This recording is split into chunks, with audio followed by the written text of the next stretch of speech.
رسوله الكريم أما بعد أعوذ بالله من الشيطان الرجيم بسم الله الرحمن الرحيم يا أيها الذين آمنوا اتقوا الله حق تقاته ولا تموتن إلا وأنتم مسلمون صدق الله العظيم رب اشرح لي صدري ويسر لي أمري واحلل عقدة من لساني يفقهوا قولي سبحانك لا علم لنا إلا ما علمتنا إنك أنت العليم الحكيم وفوض أمري إلى الله إن الله بصير بالعباد رب يسر ولا تؤسر وتمم بالخير وبك نستعين يا فتاح یا فتاح یا فتاح. ایک دفعہ درود شریف پڑھ لیتے ہیں. اللہم صلی علی محمد و علی محمد کما صلیت علی ابراہیم و علی ابراہیم انک حمید مجید. اللہم بارک علی محمد و علی محمد کما بارکت علی ابراہیم و علی ابراہیم انک حمید مجید. ہماری گفتگو چل رہی تھی، ایک اہم مسئلے کی طرف توجہ دلائی جا رہی ہے، اور سب سے زیادہ اہم مسئلہ تو یہ ہے کہ مسلمان اپنی زندگی میں آزاد نہیں ہے. آج سب سے بڑا مسئلہ ہمیں یہ لگ گیا کہ ہم کو ہماری سمجھ میں یہ بات آ گئی ہے یا ہمارے ذہن میں یہ بات بیٹھ چکی ہے کہ مسلمان ہونے کے ناطے مجھے کچھ نیک کام بھی کرنے ہیں، لیکن چونکہ میں ایک انسان ہوں اور میری کچھ ضروریات زندگی ہیں تو میں نے اپنی دنیاوی ضروریات زندگی بھی پوری کرنی ہے. نیک کام میں نے بطور دین کے کرنے ہیں، ضروریات زندگی میں نے بطور دنیا کے کرنی ہے، تو میں نے دین اور دنیا کو ساتھ لے کر چلنی. یہ بیٹھا ہوا، یہ سب سے بڑی غلط فہمی ہے. دوبارہ سے اس بات کو سمجھیے گا، اور دوبارہ سے اس بات کو، بلکہ دوبارہ کیا 3 یا 4 جتنی مرتبہ بھی ہو سکے اس بات کو دہرانے اور سمجھنے کی ضرورت ہے کہ یہ جو ہم نے دین اور دنیا کا فرق رکھا ہے کہ مسجد میں ہوں تو یہ میرا دین ہے، بازار میں ہوں تو یہ میری دنیا ہے. اس کا نتیجہ کیا ہے؟ اس کا نتیجہ میں نے ایک واقعہ شاید پہلے سنایا آپ لوگوں کو. ہم لوگ بنو میں تھے، جو ہمارا کام ہے کاروباری حضرات کے ساتھ بیٹھنا، ان کے کاروبار کی اصلاح کرنا. تو وہاں پہ مختلف جویلرز سناروں سے ہماری ملاقات ہو رہی تھی. پرانا بنو کے بازار کے شخصیت، بڑی عمر کے آدمی تھے. ان سے بات ہو رہی تھی، کہنے لگا جی آپ اگلی دفعہ آئیں گے تو میں آپ کو وزیرستان لے کے جاؤں گا. جو وزیرستان کیوں لے کر جائیں گے؟ کہتے وزیرستان میں 100% نمازی ہیں، 100% پردہ ہے، ایک بے پردہ خاتون نظر نہیں آتی. مسجدیں بھری ہوئی ہیں، 100% لوگ داڑھی رکھتے ہیں، 100% لوگ سنت کے لباس میں ہیں، اور اکثریت گاڑا اور خالص سود لیتے اور دیتے ہیں. اب یہ میں آپ کو ایک ایسے علاقے کی بات بتا رہا ہوں جہاں پر ظاہری طور پر آپ جائیں اور جا کر دیکھیں تو دینداری کی ساری ظاہری شکل آپ کو نظر آ رہی ہے. داڑھی بھی ہے، ٹوپی بھی ہے، کرتا بھی ہے، نماز بھی ہے، مسجد بھی ہے، مسجدیں بھری ہوئی بھی ہیں. ان کے بہت سے لوگ حفاظ بھی ہیں، علماء بھی ہیں، فضلاء بھی ہیں، تبلیغ میں بھی وقت لگا رہے. تو ظاہری دینداری کے اعتبار سے دینداری. خواتین دیکھیں گے تو خواتین ساری کے ساری آپ دیکھیں نا، وہاں پہ ہمارا والا برقع نہیں ہوتا تو وہاں پر تو کون سا برقع ہوتا ہے؟ ٹوپی والا برقع ہوتا ہے، ٹوپی والا برقع پہنتے ہیں. تو برقع بھی ہے، پردہ بھی ہے، سب کچھ ہے. اس کے باوجود خالص سود اور سودی لین دین بھی چل رہا ہے. کیوں چل رہا ہے یہ؟ وجہ میں آپ کو یہ بتا رہا ہوں کیونکہ ہمارے پاس یہ جو سوچ ہمارے عوام کے اندر، لوگوں میں اندر تک بیٹھی ہوئی ہے، اس کو کھرچنا اور نکالنا بڑا مشکل ہو رہا ہے. اور وہ یہ بات کہ ہم دین اور دنیا کو علیحدہ رکھتے ہیں کہ یہ میرا دین ہے، یہ میری دنیا ہے. ان لوگوں کو کوئی فرق نہیں پڑتا کہ بھائی ٹھیک ہے یہ پیسے کا لین دین سود ہے، علماء کہتے ہیں حرام ہے، ہم یہ ٹھیڑی گئے۔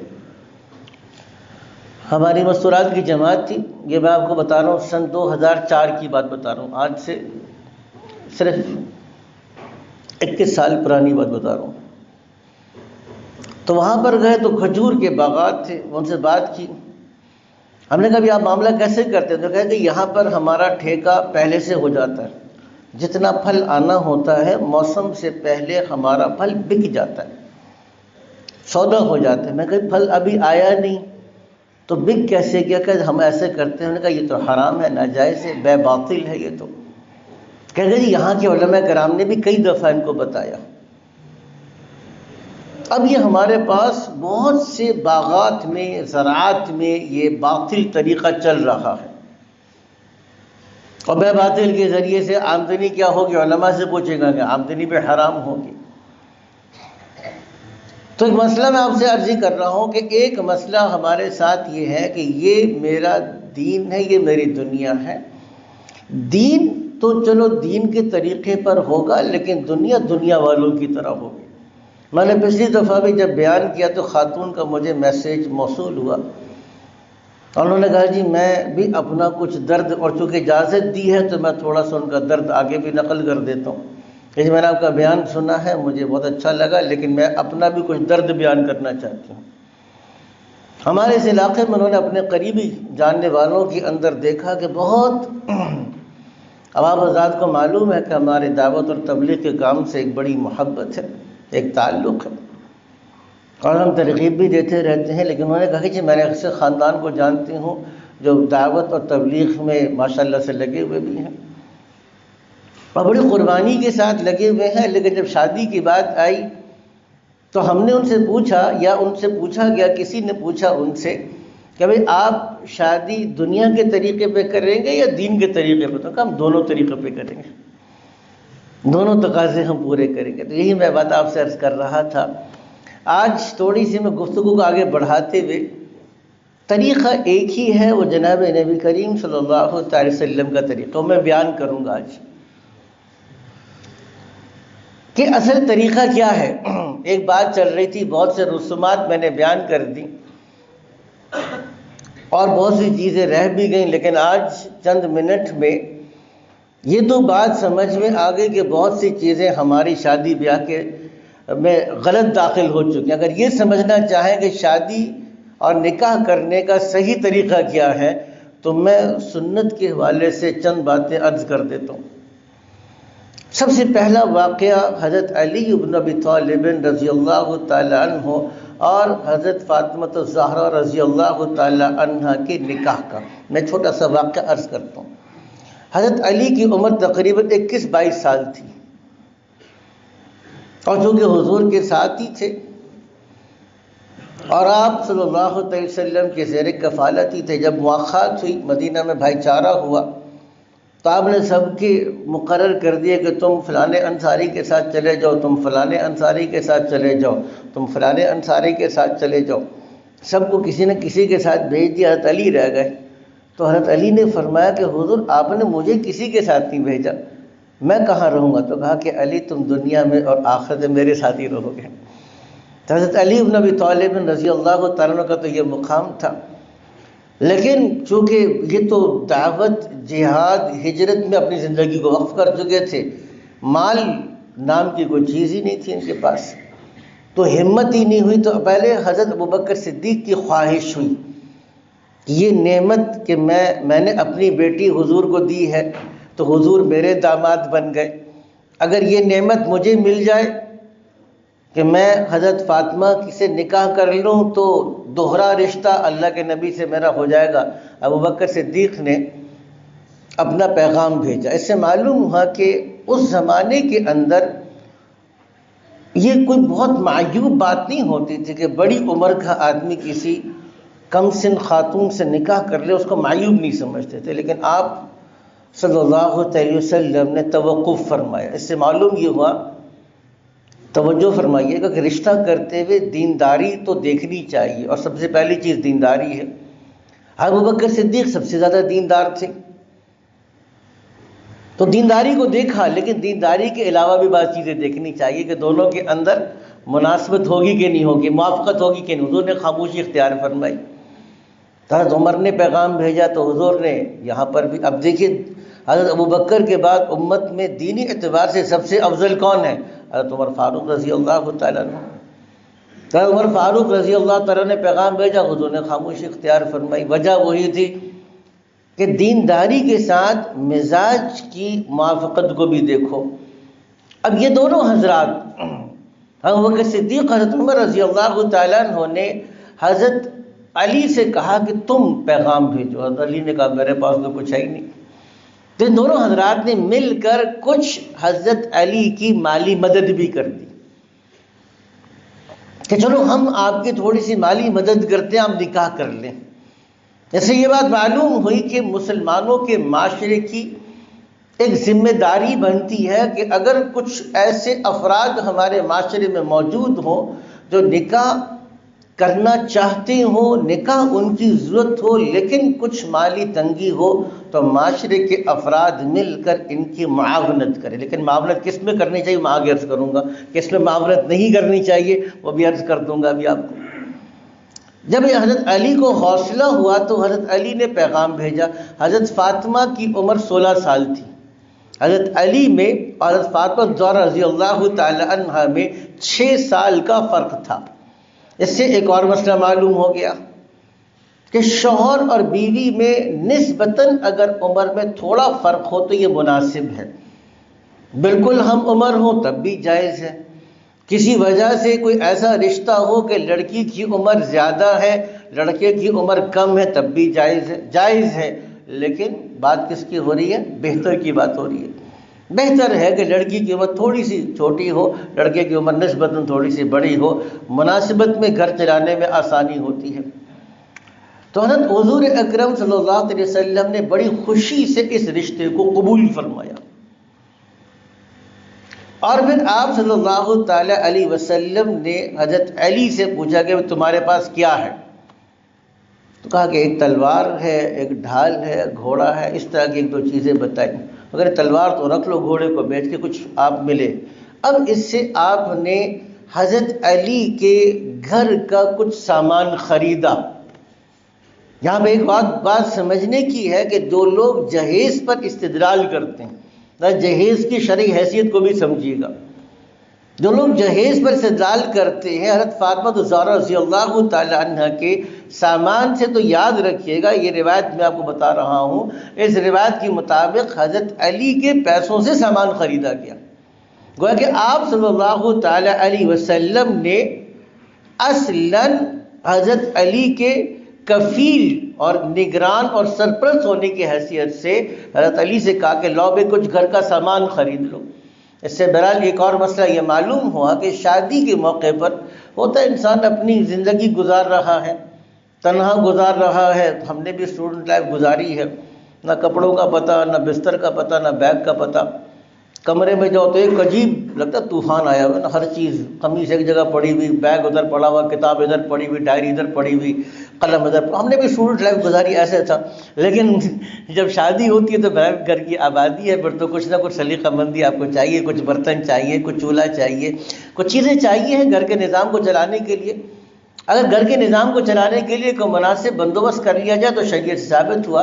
تو کچھ انتہائی بنیادی ضروریات زندگی، جس میں ایک چکی بھی شامل تھی، کچھ تکیہ اور اس طرح کی چیزیں، کچھ بازو بند وغیرہ، اس طرح کی چند چیزیں جو انتہائی بنیادی ضرورت کی تھی وہ شامل تھی۔ اور پھر آپ نے نکاح پڑھا کر کہا کہ اگر علی قبول کر لیں تو، یہاں سے ایک اور مسئلہ معلوم ہو گیا۔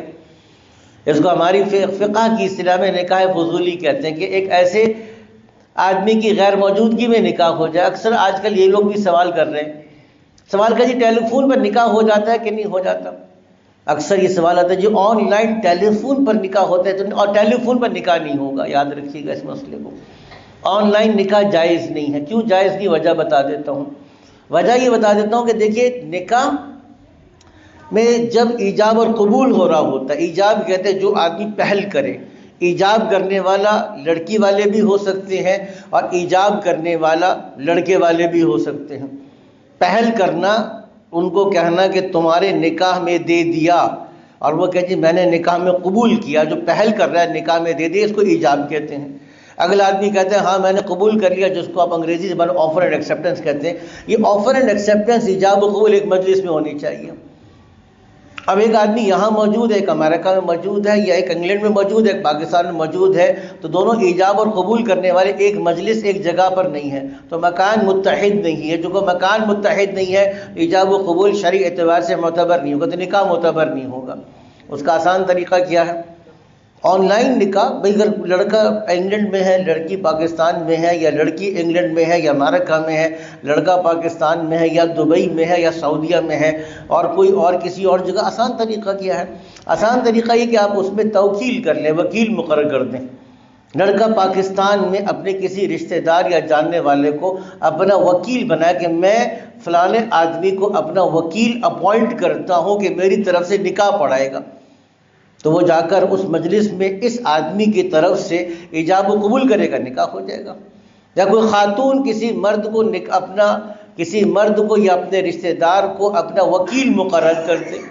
وکیل کا مطلب یہ کہ عورت کہہ دے کہ میں نے فلاں آدمی کو اپنا وکیل مقرر کیا ہے کہ یہ میری طرف سے فلاں صاحب سے اتنے مہر کی بنیاد پر میرا نکاح کر سکتے ہیں، تو اب اس کو اتھارٹی دے دی، اس کو اختیار دے دیا، اس نے مجلس میں جا کر قبول کر لیا تو نکاح ہو جائے گا۔ تو آسان طریقہ ہے، کوئی بہت مشکل طریقہ نہیں ہے۔ کہنے کا مقصد یہ کہ حضور نے فرمایا حضرت علی نے قبول کر لیا، تو مطلب کیا ہوا کہ اب ایک ہی سب سے پہلے دیکھیے دو ہمارے سامنے باتیں سامنے آئی۔ ایک ہے پیغام بھیجنا، رشتہ بھیجنا۔ رشتہ بھیجنے اور رشتہ قبول کرنے کی کوئی رسم اسلام میں نہیں ہے، جس کو آپ منگنی کہتے ہیں۔ منگنی کی شرعی حیثیت بھی سمجھ لیجئے گا۔ منگنی کی کوئی علیحدہ سے رسم نہیں ہے، منگنی کی کوئی تقریب نہیں ہے۔ میں آپ نے پیغام بھیجا، انہوں نے قبول کر لیا، اب یہ بات طے ہو گئی، یہ آپس میں ایک دوسرے کے سمجھوتا ہو گیا کہ ہاں ہم اس بات پر تیار ہیں کہ ہم اپنے بچوں کا آپس میں نکاح کر دیں گے، یہ آپ کا آپس میں وعدہ ہو گیا۔ اس کا ادب اتنا ہے کہ جب کسی ایک جگہ پہ رشتہ بھیج دیا جائے، اللہ کے نبی نے کہا کہ رشتے پر رشتہ نہیں ہوتا، سودے پہ سودا نہیں ہوتا۔ آپ نے رشتہ بھیجنا چاہا کہ یار ہمیں معلوم ہے فلانی جگہ پہ رشتہ بھیجنا ہے، اب ارادہ کیا تو پتہ چلا وہاں پہ تو کسی اور کی بات چل رہی ہے، تو رک جانا چاہیے۔ جیسے ہی پتہ چلا کہ ہاں وہاں پہ بات چل رہی ہے تو اپنا بھی رشتہ بھیج دیا کہ نہیں آپ وہاں رشتہ لگ رہے ہیں، ہمارے پاس رشتہ کر، یہ حرام ہے، ناجائز ہے، اللہ کے نبی نے منع فرما دیا۔ اگر دو خاندانوں کی آپس میں بات چل رہی ہے تو تیسرے کو درمیان میں رشتے کے اوپر رشتہ بھیجنا یہ ناجائز ہے۔ اچھا، رشتے کی شرعی حیثیت، منگنی کی شرعی حیثیت کیا ہے؟ ایک وعدے کی سی ہے، دونوں نے مل کر ایک دوسرے سے گویا کہ ایک وعدہ کر لیا کہ ہم نکاح کریں گے، اور وعدے کی شرعی حیثیت یہ ہے کہ وعدہ حتی الامکان پورا کرنا چاہیے۔ اوفوا بالعہود قرآن حکیم کی آیت ہے، جب کسی سے کسی چیز کا وعدہ کرو تو اس کو پورا کرو، لیکن یہ وعدہ ہے، ابھی نکاح نہیں ہوا۔ اس سے ایک اور مسئلہ یہ معلوم ہو گیا کہ منگنی کے وقت میں جو لڑکا اور لڑکی آپس میں نامحرم ہیں، اس لیے منگنی کے بعد یا منگنی کے وقت یا منگنی سے پہلے ان لوگوں کا آپس میں ملنا، بات چیت کرنا، بے تکلفی کے ساتھ ایک دوسرے کو دیکھنا یا گھومنے پھرنے کے لیے جانا، یہ شرعاً ناجائز ہے۔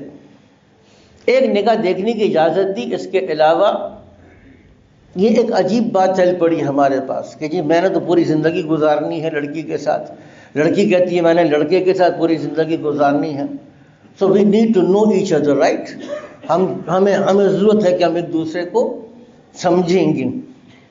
اچھا، شریعت نے دروازہ کیوں بند کیا؟ پہلی بات تو یہ کہ سمجھنے کے بہت سے طریقے ہیں۔ بھائی والدین ہیں، جو بڑے تجربہ کار لوگ ہیں، وہ آپس میں دوسرے کو دیکھیں گے۔ اور ایک بات یاد رکھیے گا کہ اصل ایک دوسرے کو سمجھنا تو کچھ مدت کے بعد ہوتا ہے، جب نکاح کے مرحلے گزر جاتے ہیں تب جا کے ایک دوسرے کی عادات اور نفسیات سمجھ میں آتی ہیں۔ یہ جو ایک کہتے ہیں کہ ہمیں ایک دوسرے کو سمجھنا ہے، تو سمجھنے کے لیے ہم آپس میں ملاقات کریں گے، یہ کوئی اتنی دانش مندانہ بات ہے نا، شریعت نے اجازت دی ہوتی ہے، اگر ضرورت ہوتی شریعت اجازت دی، شریعت نے اجازت نہیں دی، اس کا مطلب یہ ہے کہ اس کے بہت سے متبادل طریقے ہو سکتے ہیں ایک دوسرے کو سمجھنے کے لیے، ذہنیت کو سمجھنے کے لیے، اور بہت سے طریقے ہو سکتے ہیں۔ بہرحال منگنی ایک وعدہ ہے، لیکن یہ آپس میں محرم نہیں بنے، اس لیے لڑکے اور لڑکی کا منگنی کے بعد ملنا ثابت نہیں ہے اور نہ اس کی اجازت ہے۔ اچھا، اس کے بعد کیا ہوا؟ حضور نے نکاح پڑھا دیا۔ تو نکاح کہاں ہونا چاہیے؟ اچھا، نکاح کے لیے کتنے لوگوں کو بلانا چاہیے، یہ بات بھی سمجھ لیجیے گا۔ آپ صلی اللہ تعالی وسلم نے مدینہ میں ابھی حضرت علی موجود بھی نہیں ہیں، جو میں روایت آپ کو سنا رہا ہوں اس روایت میں ابھی حضرت علی بھی نہیں موجود، اور آپ صلی اللہ علیہ وسلم یہ نہیں کہا کہ بھئی علی کو تو بلا لو اسی مجلس میں، اور یہ بھی نہیں کہا کہ اہل مدینہ کو تو بلا لو، عشرہ مبشرہ کو تو بلا لو، فضیلت والے صحابہ ہیں، ذرا زیادہ قریش کے لوگوں کو تو بلاؤ، یا انصار کے لوگوں کو تو بلاؤ، یا فلانے قبائل کے لوگوں کو، کسی کو نہیں بلایا۔ اسی مجلس میں آپ نے نکاح پڑھا دیا۔ اس کا مطلب یہ ہوا کہ دیکھیے، نکاح کی تقریب اصلاً بہت زیادہ بغیر کسی تکلف کے ہوتی ہے۔ ہمارے پاس نہیں، ابھی تو بہن نے آسٹریلیا سے آنا ہے، اور اس کے چچا نے انگلینڈ سے آنا ہے، اور ماموں نے امریکہ سے آنا ہے، اور فلانی پھوپھی نے سعودیہ سے آنا ہے، اور فلانے نے دبئی سے آنا ہے، اور آج سال کے آخر میں وہ دسمبر کی چھٹیوں میں سب آئیں گے، گرمیوں کی چھٹیوں میں آئیں گے، پھر ہماری شادی ہوگی۔ یہ سب سے بڑا نکاح کو اور شادی کو بغیر کسی وجہ کے اتنا ٹالنا، اور اس کو اب جتنا ٹالیں گے اور جتنے لوگوں کا اجتماع ہوگا، یاد رکھیے گا اس بات کو۔ ہمارے علماء نے اس بات کو مسئلے کو بیان فرما دیا۔ بھیا تو بیٹھ جاؤ یار، خدا کی تشریف رکھیے گا۔ میں یہ کر رہا تھا آپ سے کہ ہمارے علماء کرام نے دیکھیے سارے مسائل کی بنیاد یہ اجتماع ہے، لوگوں کو اکٹھا کرنے کا جو شوق ہے کہ فلانی کو بھی بلانا ہے، فلانے کو بلانا ہے، کیونکہ بلانا ہے تو بلائیں گے کیسے؟ اگر ان کو فون کیا تو کہتے یار یہ کوئی طریقہ نہیں تھا۔ اب کم از کم 4-4 5-5 ہزار روپے کا ایک کارڈ چھپتا ہے۔ ایک کارڈ جو چھپتا ہے، جو ڈیزائن کے ساتھ چھپتا ہے، اس کی جو پرنٹنگ کاسٹ ہے، اور یہ 4-5 ہزار روپے میں بالکل بھی مبالغے کے ساتھ نہیں بیان کر رہا ہوں، بغیر مبالغے کا عرض کر رہا ہوں کہ 3-3 4-4 ہزار 5-5 ہزار روپے کا ایک کارڈ چھپے گا۔ اب اگر 500 لوگوں کو بلانا تھا تو آپ اس کو ملٹیپلائی کر دیں 5 کو 500 سے، تو 2.5-3 لاکھ روپے تو صرف کارڈ کے اوپر چھپ گئے۔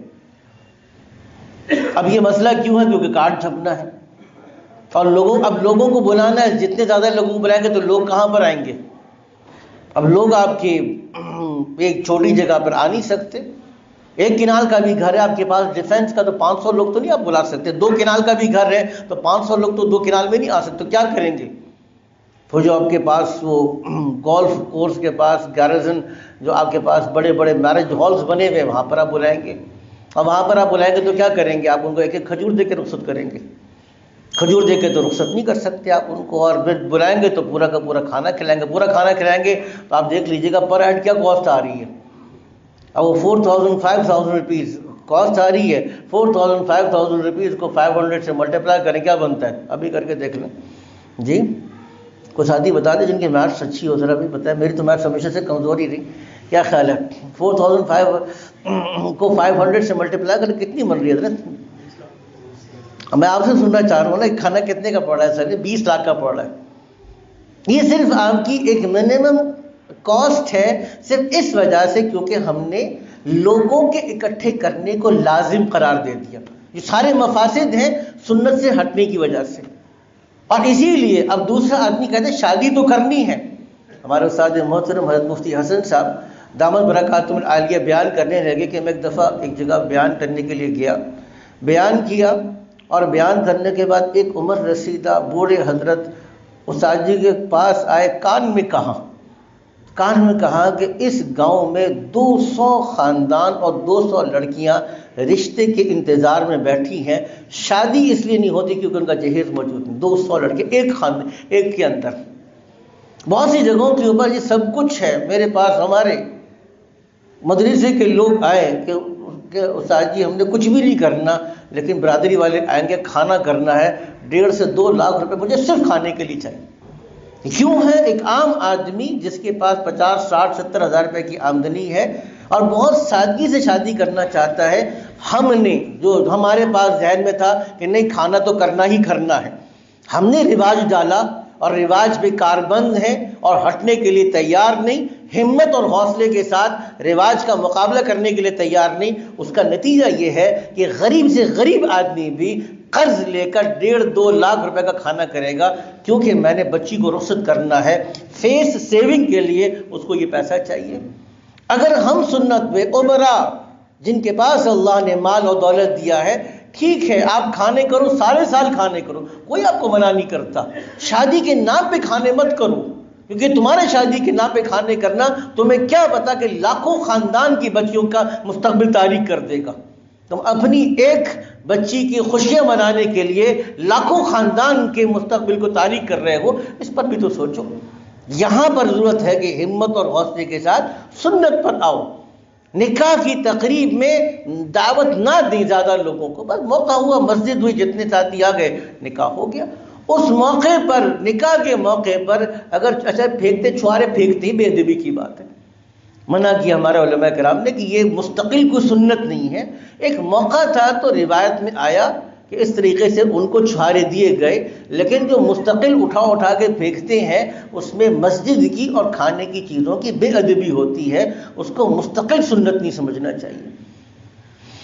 ہاں موقع پر کچھ بھی تھا، جیسے چھوارے وغیرہ چھوٹی موٹی چیز نکاح کے شرکا میں دے دی، ٹھیک ہے، جائز ہے، اچھی بات ہے، نہیں دی تب بھی ٹھیک ہے۔ تو ایک آپ کی نکاح کی مجلس ہوگی، اس کے بعد اور کچھ بھی نہیں ہے۔ رخصتی میں حضور اکرم صلی اللہ تعالی وسلم نے حضرت بی بی فاطمہ رضی اللہ تعالی عنہا کو ام ایمن کے ساتھ بھیج دیا، بھیجا جا کے حضرت علی کے گھر میں چھوڑ کر آ جاؤ۔ نہ حضرت علی آئے، نہ کوئی بارات آئی۔ یہ بارات کا جو فنکشن ہے نکاح کے بعد، آج شام کو ریسیپشن ہے یا بارات کا فنکشن ہے، یہ بالکل 100% خلاف سنت ہے۔ میں اس کو حرام نہیں کہہ رہا، کیونکہ علماء کرام نے بعض تفصیلات کے ساتھ گنجائش بھی دی ہوئے، میں اگلے جمعے میں بتاؤں گا آپ لوگوں کو، اگلے جمعے میں بتاؤں گا کہ کس تفصیل کے ساتھ گنجائش ہے۔ اصلاً لڑکی والوں کے اوپر شریعت نے ایک پیسے کا خرچ لازم نہیں کیا۔ جس آدمی کے 5، 6، 10، 12 بچیاں بھی ہوں، ایک دن میں سب کے نکاح کر کے فارغ ہو سکتا ہے۔ نہ زیور کا خرچہ ہے، نہ شادی کا خرچہ ہے، نہ جہیز کا خرچہ ہے، نہ بارات کا خرچہ ہے، ایک پیسے کا خرچہ لڑکی والوں کے اوپر نہیں ڈالا۔ اور ہم نے کتنے خرچے ڈالے ہیں منگنی کے اوپر بھی، جیسے ہم کیا کہ منگنی پر بیان کر دیا۔ میرے سامنے ایسی شادیاں بھی ہیں جو منگنی کے بعد اس وجہ سے منگنی ٹوٹ گئی۔ کیوں ٹوٹ گئی؟ کیونکہ ہم نے کہا تھا ہمارے 20، 25، 30 لوگ آئیں گے اور ان کا کھانا کریں گے، کھانا تو کیا، لیکن ہمارے خاندان کے لوگوں کی وہ خاطر مدارت نہیں ہوئی جیسی ہونی چاہیے تھی۔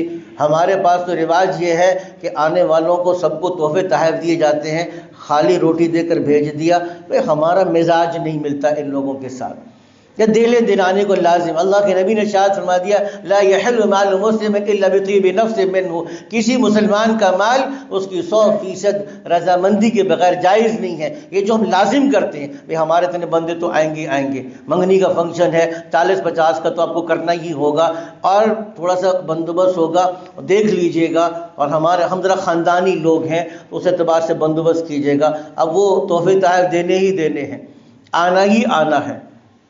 اس کے اوپر انشاءاللہ تعالی اللہ تعالیٰ نے چاہا، لیکن یہ ہمارے معاشرے کے اندر وہ غیر اسلامی چیزیں ہیں جس وجہ سے آج ہم سچی دینداری سے دور ہیں، ان چیزوں کی طرف توجہ دلائی جا رہی ہے۔ کوشش کریں کہ ذرا وقت میں تشریف، 1 بجے تیار شروع ہو جاتا ہے، کوشش کریں کہ 1 بجے تشریف لیا کریں۔ اقول قولی ھذا واستغفر اللہ لي ولكم۔